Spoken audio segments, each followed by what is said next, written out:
las cosas más peligrosas comienzan con una broma que, de pronto, suena demasiado sincera. Esa noche, Mauro me dijo, si fuera un poco mayor, probablemente me habría enamorado de usted primero. Nos reímos junto con Natalia, mi hija. Yo servía vino, colocaba el queso. Parecía otra frase al azar entre un yerno y su suegra, lanzada con la ligereza de la cortesía. Pero recordé cada una de sus palabras. Más tarde, cuando todos se fueron, no pude dormir. Repetía ese momento una y otra vez. No por lo que él dijo, sino por cómo reaccioné yo. Sonreí. Pero no aparté la mirada, no fue deseo. Aún no. Fue algo mucho más sutil, la sensación de que alguien, de pronto, te ha visto por completo. Y no se ha asustado. Y así empezó todo. A la mañana siguiente me desperté sin despertador, simplemente. Abrí los ojos y supe que el sueño había terminado antes de tiempo. En la cocina, todo estaba en su lugar, las tazas, el tarro de té, las servilletas que había doblado la noche anterior, y ese orden familiar debería haberme tranquilizado. Pero por alguna razón me provocó una ligera irritación. No me sentía nerviosa ni ansiosa, simplemente todo a mi alrededor parecía demasiado plano. Preparé té, me senté junto a la ventana, miré el patio y pensé en lo rápido que había cambiado mi estado interior, sin causas externas, sin eventos que pudieran llamarse punto de inflexión. Recordé la velada. No toda la conversación, ni las risas, ni la presencia de Natalia, solo una frase, dicha por Mauro con tanta ligereza que debería haberse desvanecido en el aire tras una pausa. Pero no se desvaneció. La repetía mentalmente, aunque sabía bien que el problema no estaba en la frase en sí. Lo que él dijo podría haber sido una broma, un gesto de cortesía, nada más. Pero fue precisamente como la escuché yo, como reaccioné, y como no fui capaz de apartar la mirada, lo que marcó el punto a partir del cual todo comenzó a parecer ligeramente distinto. No fantaseaba con él, no buscaba significados ocultos, eso habría sido demasiado primitivo. Simplemente, en el momento en que soltó esa frase sobre que podría haberse enamorado de mí primero, algo cambió en mi percepción. Ya no vi al esposo de mi hija, vi a una persona que me había notado no en un rol, no con un estatus, sino en mi totalidad.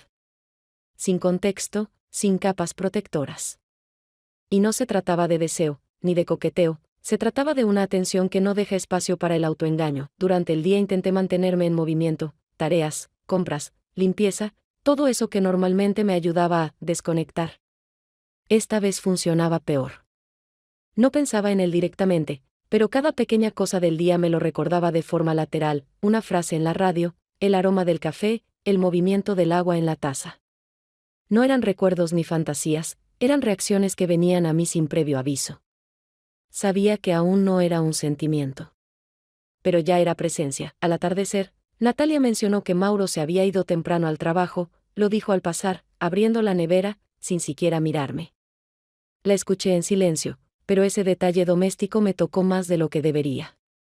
No me importaba a dónde había ido ni cuándo regresaría, el simple hecho de que se lo mencionara provocó una tensión que no era celos ni ansiedad, sino una fijación interna. Estaba pensando en él otra vez, ya en la noche, cuando el apartamento estaba en silencio y las ventanas oscuras, entendí que no podía explicarme por qué me importaba tanto recordar no sus palabras, sino mi reacción a ellas. Y eso fue lo principal, no el gesto, no la química, no el acontecimiento, sino mi disposición a no apartar la mirada. El miércoles, tras una breve visita a la farmacia, pasé por la tienda de mascotas porque recordé que al gato le quedaba medio bote de comida, y no quería tener que buscar algo a última hora el fin de semana, cuando ya se han llevado las mejores opciones. Entré sin expectativas, rápido, como siempre, con la seguridad de quien se mueve en un lugar familiar, donde todo está donde debería. Pasando entre los estantes, tomé directamente el bote que necesitaba, me di la vuelta, y justo en ese momento vi a Mauro. Estaba un poco más allá, junto a los productos para perros, con una bolsa en la mano, leyendo la etiqueta inclinado hacia adelante como si de verdad intentara entender algo. Se veía igual que siempre, sin cambios, esa misma calma confiada que antes no habría llamado atractiva, pero que ahora me transmitía algo sólido. Me vio, asintió con la cabeza y dijo simplemente, «Buenas tardes». Yo respondí en el mismo tono, ni demasiado rápido ni demasiado cálido, y ya entonces me di cuenta de que sostenía el bote en las manos más tiempo del necesario. Permanecimos unos minutos más en la misma zona, sin hablar, cada uno supuestamente ocupado con lo suyo, pero con esa tensión interna que aparece cuando entre dos personas hay algo no dicho, aunque aún no haya pasado nada. Él fue el primero en ir hacia la caja, yo detrás. Y aunque la fila era corta, sentí que en esa pausa entre movimientos ambos estábamos sopesando algo, no una decisión, no una acción, sino el simple hecho de estar allí, uno junto al otro, cuando salí al exterior y caminaba hacia el coche. Él me alcanzó con unos pocos pasos. Sin imponerse, sin apuro, con esa seguridad suave que no suena ni a coqueteo ni a insinuación. ¿Te extraña el gato?, preguntó, con una leve sonrisa. Solo extraña la comida, respondí, abriendo el maletero. Entonces tenemos eso en común, añadió él, y su voz mantenía un tono cotidiano, pero en su mirada había algo atento. No respondí de inmediato, simplemente guardé las compras, cerré el maletero y ya iba a despedirme, cuando dijo, hay una cafetería cerca. No es nueva ni moderna, pero el café es bueno. Si tienes 10 minutos, me encantaría hacerte compañía. Lo miré sin sorpresa, pero con esa breve vacilación que no surge por la propuesta en sí, sino por la evaluación inmediata, porque lo dice, qué significa, y quiero realmente. ¿Estar a solas con él ahora mismo? No respondí enseguida, pero no fue por duda, solo intentaba ser honesta conmigo misma. ¿Dónde está?, pregunté. A 2 cuadras. Te muestro, asentí, subí al coche, y arrancamos casi al mismo tiempo. Cada uno en el suyo. Él realmente me indicó dónde aparcar, no improvisó, no se hizo el interesante. Entramos a la cafetería, nos sentamos junto a la ventana, pedimos 2 cafés negros sin más detalles, y permanecimos callados unos minutos, no por incomodidad, sino porque ambos necesitábamos ordenar los pensamientos. La conversación empezó. Con lo cotidiano, hablamos de mascotas, de los productos en la tienda, de una panadería nueva en otro barrio, y aunque todo eso no tenía profundidad, sentí que dentro de mí se relajaba algo que había estado en tensión durante mucho tiempo, no porque el peligro desapareciera, sino porque a su lado ya no necesitaba estar en guardia. No hacía preguntas incómodas, no evaluaba, no guiaba el diálogo hacia ningún punto específico, y precisamente por eso no quería que el café se terminara. Porque ese estado, cuando estás frente a alguien y no necesitas esconderte, aunque no digas nada, no es común. Después del café nos despedimos sin dramatismo, sin promesas de repetir. Subí a mi coche, arranqué el motor y me quedé sentada un rato antes de moverme. La conciencia no llegó enseguida, sino en algún momento entre los giros del volante. Ya no era solo que sabía quién era él. Ahora sabía exactamente cómo me sentía con él. Al día siguiente, cerca del mediodía, recibí un mensaje corto suyo. Decía que me había visto en el mercado, y que no se acercó porque tenía prisa, pero que me quedaba bien la chaqueta gris. Lo leí varias veces, tratando de descifrar si había algo más que una atención cortés, y qué quería decir exactamente, solo una observación casual o una señal que ahora flotaba entre nosotros como un nuevo contexto para cualquier conversación futura. Respondí de manera comedida, sin mostrar calidez, agradeciéndole su capacidad de observación, y pensé que no debía dejarme arrastrar por algo que ni siquiera tenía forma, pero que ya empezaba a tener peso. Después vinieron otros mensajes. No eran frecuentes, pero siempre llegaban de forma inesperada, y cada uno parecía deliberadamente simple, como si él quisiera dejarme espacio para interpretar. Podía tomarlos como un chiste, como una ocurrencia casual o como un contacto sin importancia, si así lo deseaba. Una vez me escribió que intentó cocinar lentejas y le parecía que no tenían sabor alguno. Otra vez, que esa mañana había hervido el agua para el café 3 veces seguidas sin echar el café, y pensó que eso era ya señal de agotamiento.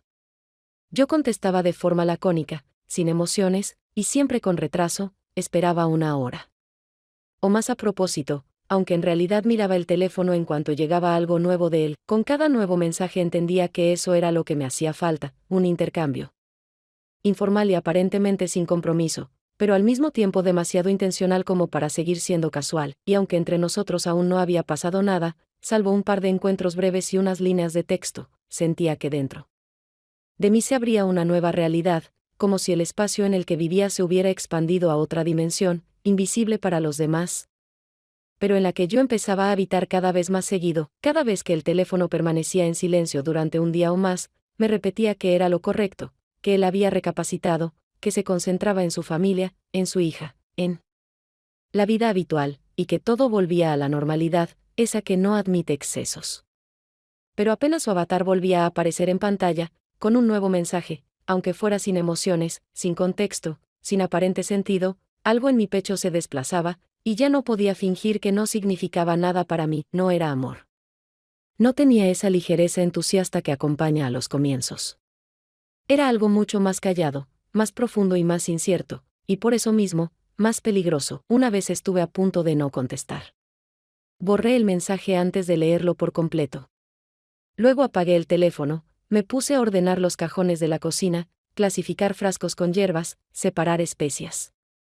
Pero todo eso no fue más que una estrategia para engañarme, porque sabía perfectamente que volvería al mensaje, lo leería, y acabaría respondiendo. Así fue. Más tarde, por la noche, abrí el chat, leí su pregunta sobre si de verdad había que echar vinagre en los frijoles, y respondí algo con tono de broma, manteniendo nuestro estilo habitual, aunque ya sabía, no quería cortar esa línea de contacto, aunque cada vez me resultara más arriesgada, sentía cierta vergüenza.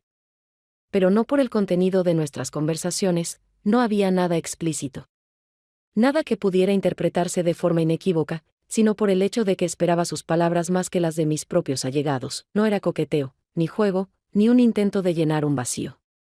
Era algo mucho más complejo, la sensación de que alguien, por completo al azar, había entrado en mi espacio y se comportaba allí como si tuviera derecho a estar. Y lo peor era que yo ya lo había aceptado en silencio. La semana siguiente, cerca del mediodía, escuché el timbre del portero automático y, sin pensarlo, presioné el botón para abrir, sin preguntar quién era, y solo cuando la puerta se abrió y vi a Mauro en el pasillo, con una bolsa en la mano, comprendí que no estaba tan preparada para ese encuentro como había creído. Dijo que traía unas cosas que Natalia había dejado en su coche después de un viaje fuera de la ciudad.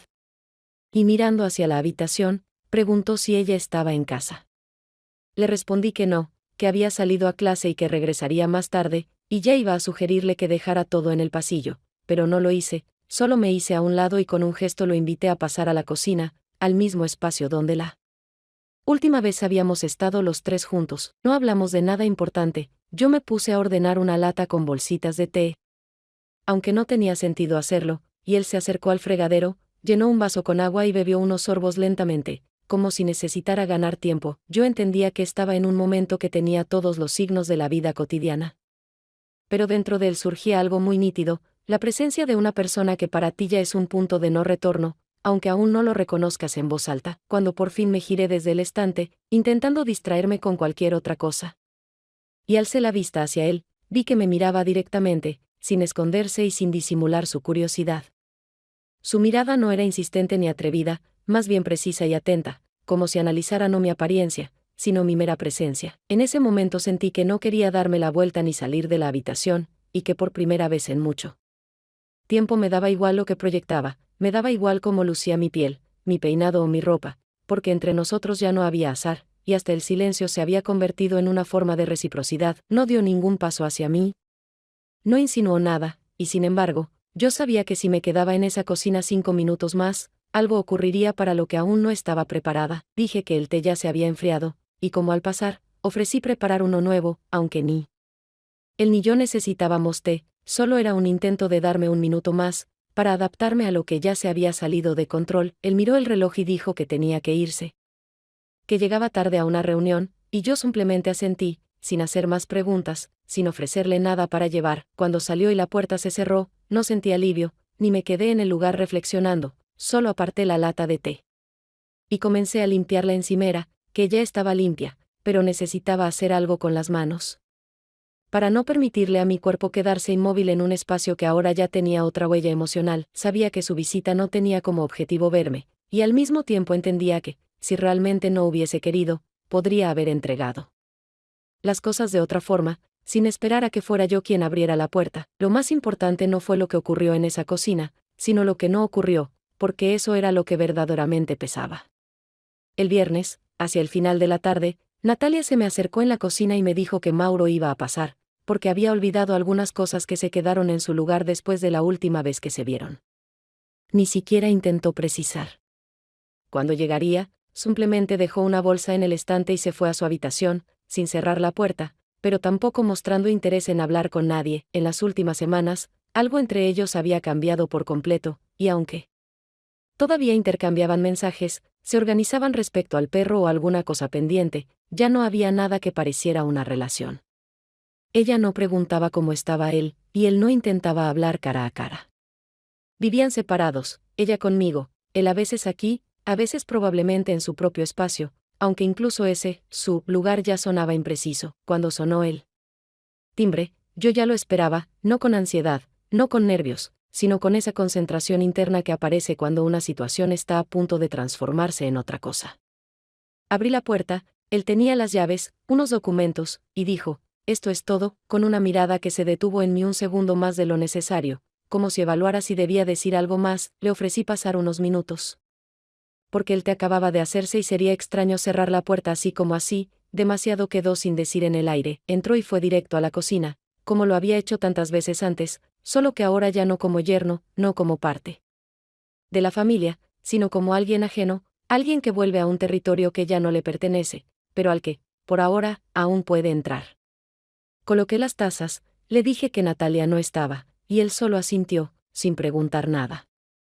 En la habitación hacía calor por la estufa, sobre la mesa había una servilleta con galletas recién sacadas del horno, y esa escena doméstica no hacía más que resaltar cuán íntimo se había vuelto todo, no por el contacto físico, sino por cómo estábamos sentados uno frente al otro, sin mencionar nada del pasado. Él habló unos minutos, algo sobre el trabajo, sobre que pensaba tomarse una pausa, tal vez irse unos días.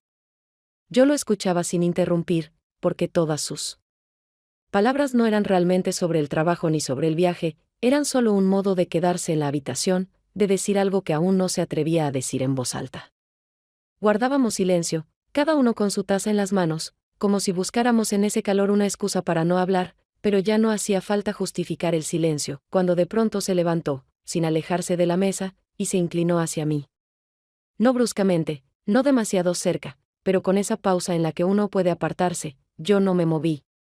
Sus labios tocaron los míos con lentitud, casi con cautela, como si comprobara si eso era siquiera posible.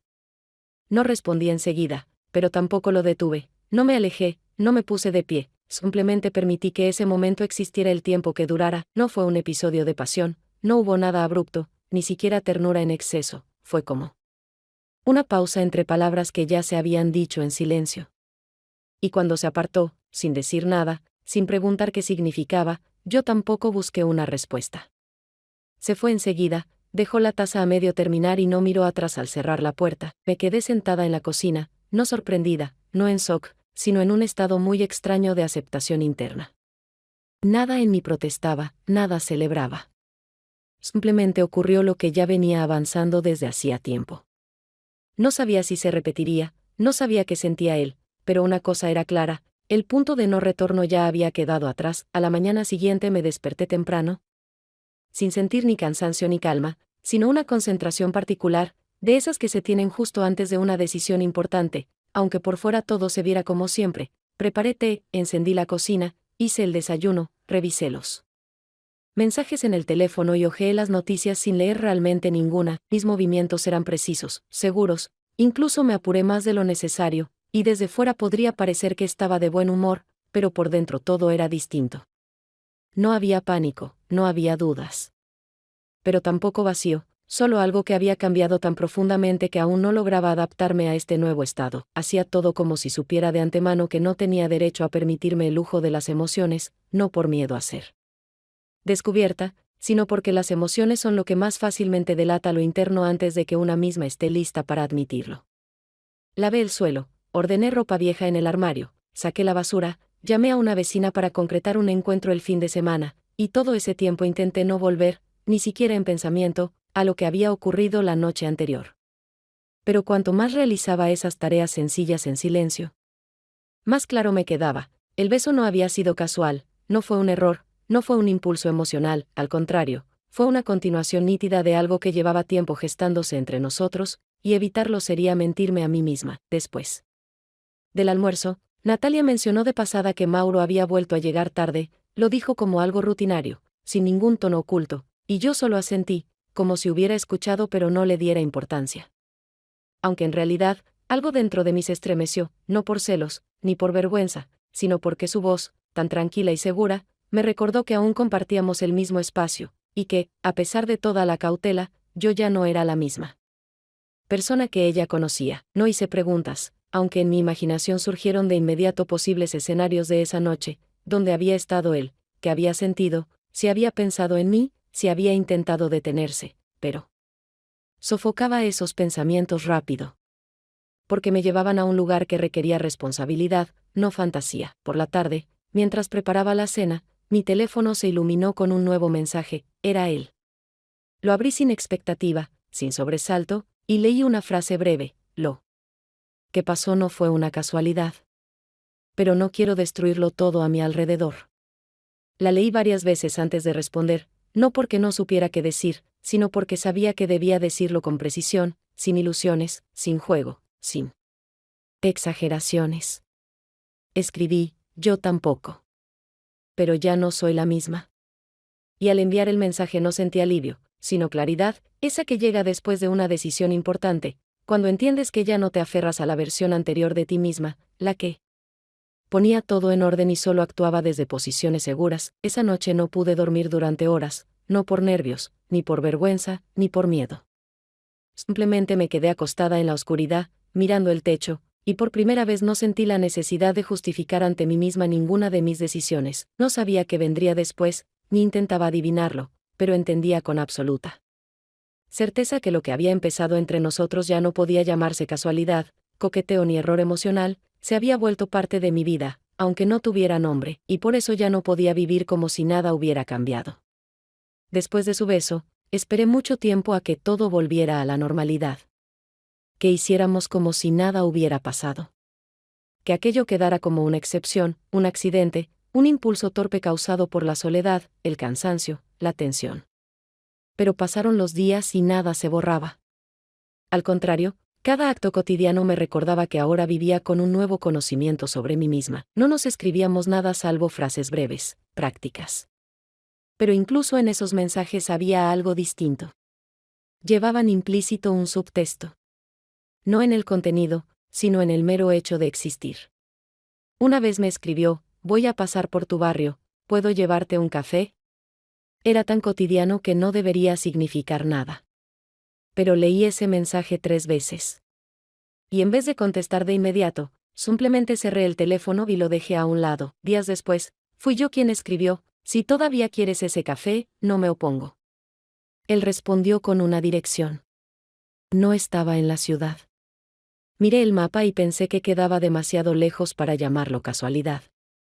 Pero también demasiado cerca para llamarlo huida. Cuando me subí al coche, el corazón me latía con un ritmo tan preciso que parecía recordarme cada límite que ya había cruzado y cada uno que aún no quería nombrar. Sabía a dónde iba. Y sabía que no podía justificarlo con nada. Todas las excusas que intenté decirme, solo es una charla, no tiene importancia, se deshicieron antes de salir del garaje. La cafetería era modesta, con una terraza casi vacía. Mauro ya estaba sentado en una mesa.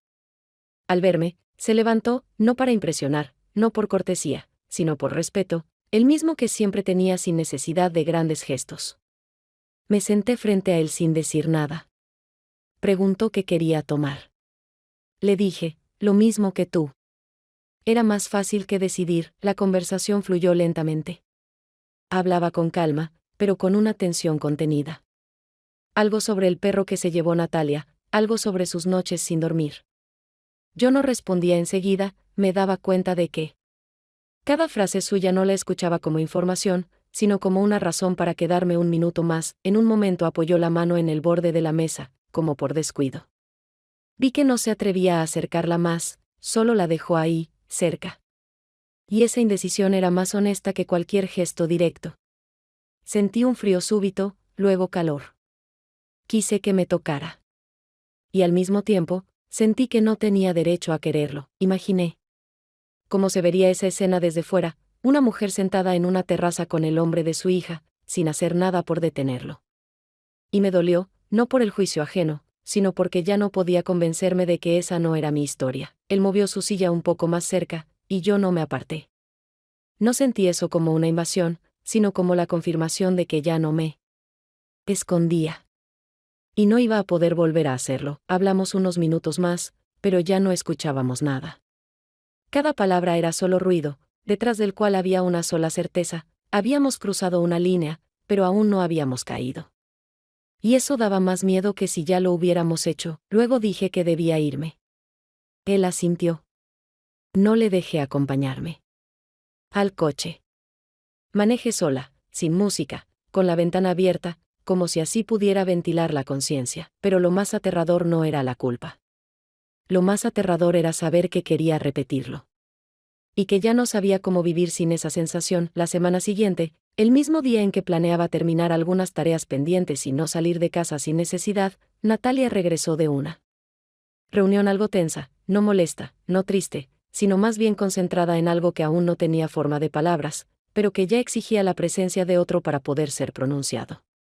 Se sentó frente a mí en la cocina, sin esperar invitación, colocó una taza de café sobre la mesa y dijo que quería hablar, aunque la frase no sonó como una petición, sino como una declaración de necesidad. Necesitaba decir en voz alta aquello que llevaba tiempo dándole vueltas en la cabeza. Asentí sin mirarla directamente, intentando prepararme para una conversación que, en lo más profundo, intuía que no sería fácil. Natalia dijo que últimamente Mauro estaba distante, a veces ausente, que su atención parecía dispersa y su reacción emocional apagada, como si esperara algo o estuviera resolviendo algo dentro de sí, a lo que ella no tenía acceso.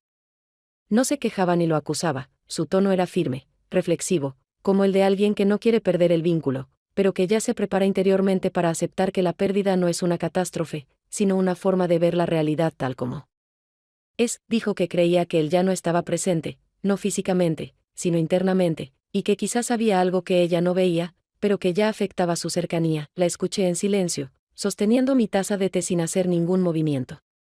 Innecesario, porque cualquier gesto podía delatar más de lo que deseaba. Por dentro, todo en mí se tensaba, no por culpa, sino por esa presión que se siente cuando entiendes que la confianza de otra persona no es solo un sentimiento, sino una realidad entera que estás empezando a romper, incluso sin hacer nada. Abiertamente, cuando terminó de hablar, encontré fuerzas para decir unas pocas frases que sonaron sinceras, pero no demasiado concretas, porque cualquier detalle podía destruir lo que aún quedaba entre nosotras como madre e hija. Le dije que quizás él realmente estaba confundido, que a veces los hombres se comportan de forma extraña no por otra persona, sino porque no logran entenderse a sí mismos, y que lo peor que se puede hacer es presionar o exigir explicaciones. En un momento en que la otra persona aún no sabe qué le pasa, Natalia aceptó mis palabras sin resistencia, incluso asintió, como quien ya ha decidido dar espacio, pero aún necesita oír que no está sola en su sospecha. Vi cómo luchaba consigo misma, cómo intentaba mantener el rostro firme, no mostrar miedo, no nombrar lo más importante, eso que quizá ya sentía, que había alguien más. Pero no lo dijo. Y yo no respondí con nada que lo confirmara. Esa noche, cuando el apartamento por fin se quedó en silencio y me encontré sola en el salón, lloré por primera vez. No fueron lágrimas de vergüenza ni de miedo, ni siquiera de desesperación. Fue un llanto muy tranquilo, lento, de esos que no llegan como reacción, sino como consecuencia de un largo silencio, cuando por fin admites ante ti misma que ya no puedes contener lo que simplemente no cabe más por dentro. Me dolía, no por lo que había hecho, y no porque eso me pusiera en peligro. Me dolía por ella, por Natalia, que se sentó frente a mí creyendo que yo era su apoyo, su refugio, la persona a la que podía acudir cuando el mundo se quebraba. Y yo ya no podía ser ese lugar para ella, no porque no quisiera, sino porque una parte de mí ya le pertenecía a algo que ella ni siquiera podía imaginar. No fue un momento de catástrofe. Fue un momento de pérdida de equilibrio, tras el cual todo sigue en su sitio, pero ya no está donde estaba antes. Y cuando a la mañana siguiente volví a ver a Natalia tomando su café, sonriendo, con su comentario ligero sobre el clima, no sentí alivio. Sentí que el tiempo había empezado a avanzar en otra dirección, y que yo ya no podía ser la mujer que había sido para ella ayer. Unos días después de aquella conversación con Natalia, cuando entre nosotras ya se había instalado un silencio que no era hostil, pero tampoco permitía volver a la apertura de antes, recibí un mensaje de Mauro. Me escribió que quería verme una vez más, en un lugar neutral, sin palabras grandilocuentes y sin riesgo de ser escuchados por alguien que no debía, solo para hablar de lo que había pasado entre nosotros y de qué hacer ahora con eso. Acepté sin vacilar, aunque sabía que ninguna conversación podía devolvernos al estado anterior al beso, al silencio en la cocina, a los mensajes casuales.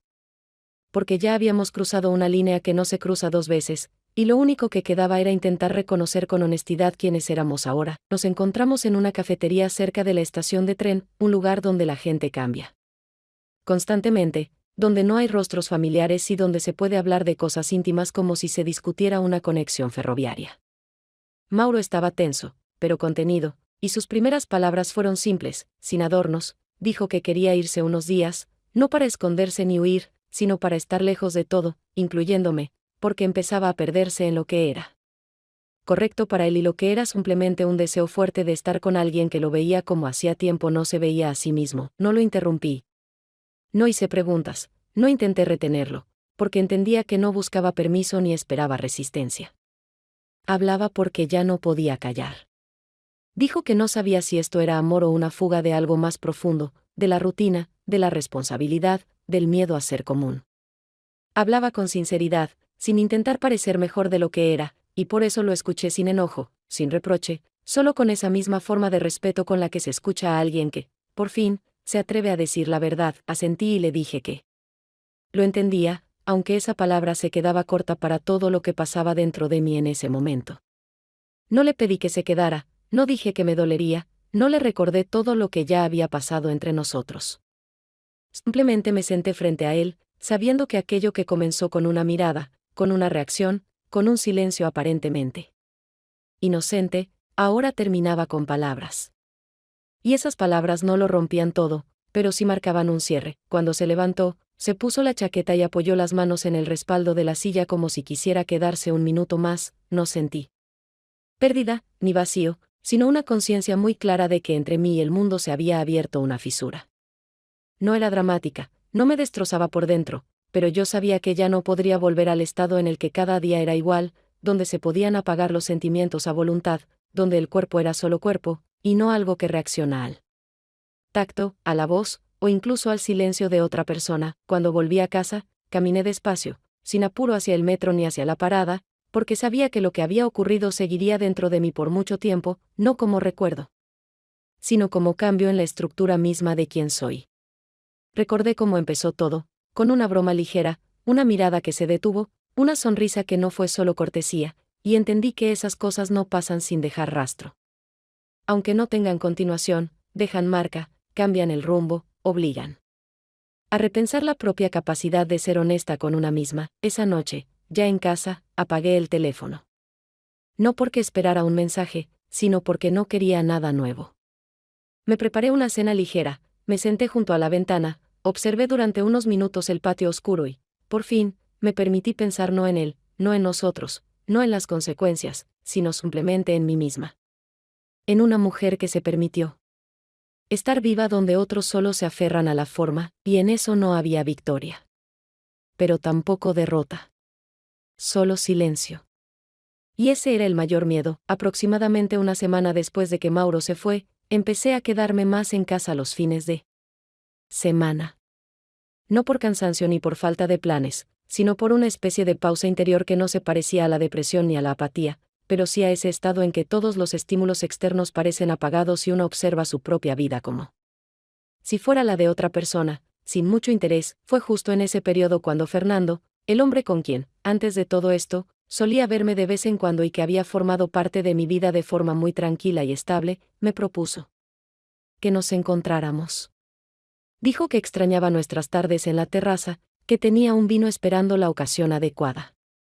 Acepté, no porque necesitara compañía, sino porque supe que si no aceptaba, el día se quedaría demasiado vacío y yo, demasiado sola. Llegó con una botella de tinto, con un suéter que yo le había regalado tiempo atrás, y con esa misma sonrisa suya que siempre consideré su rasgo más propio, amable, pero no demasiado abierta, porque era de esos hombres que no presionan, no exigen, no intentan impresionar donde basta con estar. Nos sentamos en la terraza, servimos el vino.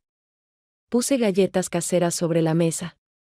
Encendí la luz e intenté recrear al menos una parte de la atmósfera de aquellas noches en que todavía no imaginaba cuán importante era tener control sobre los propios límites. Fernando hablaba de su trabajo, de un nuevo contrato, de cómo su hermana planeaba mudarse de nuevo, y todo sonaba familiar, casi reconfortante, pero yo me sorprendía a mí misma al notar que no lo escuchaba del todo.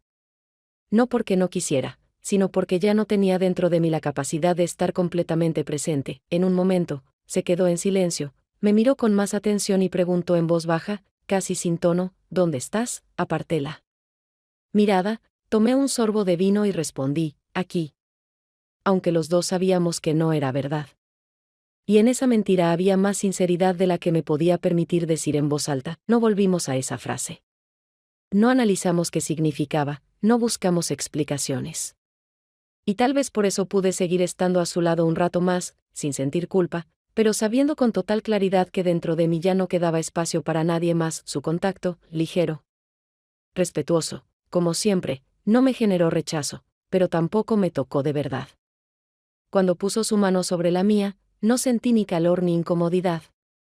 Solo pensé en otro rostro, otra voz, otro toque, que había estado antes, y que aún dejaba en mí una sensación de ansiedad, de inquietud, de vida interior que intentaba esconder, pero no podía olvidar. Ese momento no fue sobre traición ni sobre indiferencia.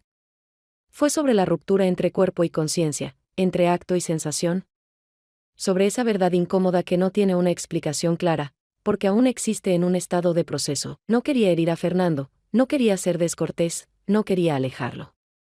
Pero también sabía que ser honesta significaba admitir que ya no estaba donde solía estar. Por eso simplemente le permití estar a mi lado en la forma que él podía, sin expectativas, sin palabras, sin intentar arreglar nada. Cuando terminó la velada, recogimos la mesa, apagamos la luz, nos despedimos. Sin besos ni abrazos. Me quedé sola en la terraza unos minutos más, de pie en la oscuridad, mirando el cielo nocturno que no prometía nada. No era soledad ni tristeza. Era el vacío. Ese que habla más que cualquier perdón, y que no se puede llenar, ni explicar, ni evitar, porque es la consecuencia de todas las elecciones hechas antes. Pasaron algunas semanas, y la vida, como siempre, comenzó a volver a sí misma, no con el ritmo habitual, ni con la misma claridad, pero sí con ese patrón que sigue después de cualquier sobrecarga emocional. Los días se van organizando en nuevas rutinas, las conversaciones se acortan, las tareas domésticas se estructuran mejor, y el movimiento interior se vuelve más lento, como si algo dentro de ti aún no estuviera resuelto. Pero ya no necesitara tanta atención activa. Natalia casi no mencionaba a Mauro, y si lo hacía, era con sequedad, sin dolor, sin reproches, como si estuviera simplemente liberando espacio para sí misma, para una nueva versión de su yo, en la que ya no había lugar para las expectativas anteriores. Empezó a pasar más tiempo con amigas, volvía más tarde a casa, decía frases como, estoy mejor sola, y aunque no estaba segura de cuánto había de verdad en eso, no dudaba de su necesidad de creerlo. Fernando, aunque seguía presente en mi entorno, no preguntaba nada, no presionaba, no indagaba. Seguíamos viéndonos, pero esos encuentros ya no tenían su base emocional, se habían convertido en algo entre la costumbre y el eco de lo que pudo haber sido una cercanía, pero no sobrevivió a los cambios que ocurrieron en mí. Él se volvió aún más atento, traía café, ayudaba con las bolsas, recordaba detalles que le había dicho semanas atrás, pero yo ya no sentía que eso cambiara nada, porque todos esos gestos que antes me provocaban ternura ahora parecían solo confirmar que ya no intentaba aferrarme a nada. Una mañana de domingo me desperté no por ruidos, ni por ansiedad, ni por pensamientos, sino simplemente con la sensación de que no dormía. Mis ojos se abrieron por sí solos, el cuerpo no dolía, la mente no se llenaba de ideas, y en ese silencio no había ningún estallido emocional, solo una igualdad absoluta. Fui a la cocina, me preparé un café sin apuro, no puse música, no revisé el teléfono, no busqué noticias. Tras unos sorbos salí al balcón descalza, porque no quería nada entre mi piel y el suelo, entre mi cuerpo y el aire, entre yo y el mundo, y en ese momento entendí con total claridad que ya no esperaba nada. No esperaba una llamada de Mauro, no esperaba explicaciones, no buscaba su mirada por la calle, no deseaba que alguien cambiara o que algo regresara. No era alivio. Porque el alivio siempre implica que el dolor ha cesado, y dentro de mí ya no quedaba ni dolor. Era otra cosa, un silencio que no pesaba, pero que existía como constante, como un espacio en el que ya no hay, y sí, ya no hay otras opciones, ya no hay resistencia interior. Me quedé ahí mucho tiempo, observando la ciudad que apenas despertaba, a la gente con café en la mano, a los autos arrancando despacio, a las frases sueltas que llegaban desde las ventanas vecinas, y en esa escena rutinaria por primera vez no vi un retorno a la estabilidad, sino una nueva forma de vacío. No de ese que asusta, sino de ese que simplemente es. En él no hay dolor, ni esperanza, ni ansiedad. Y por eso mismo, parece definitivo, no sabía si volvería a ver a Mauro algún día, si enviaría un mensaje, si regresaría a la ciudad o si quedaría en mi memoria solo como aquel que una vez me miró como si me viera entera, sin adornos ni excusas. Pero sabía con certeza que, incluso si regresara, yo ya no sería la misma, ni mejor ni peor, solo distinta, una mujer que había atravesado su propio después, y ya no buscaba el modo de volver atrás, el mundo seguía existiendo. No porque fuera más fácil, sino porque así está hecho, los días se suceden, la gente dice las mismas frases, la vida se despliega sin preguntar si estás lista. Pero ahora yo ya no habitaba ese mundo con la tensión con la que solía vivir antes. Solo estaba ahí, tomando mi café, y sabía, el silencio más grande no es el que viene después de la tormenta, sino el que llega cuando ya no queda en ti necesidad de demostrar nada.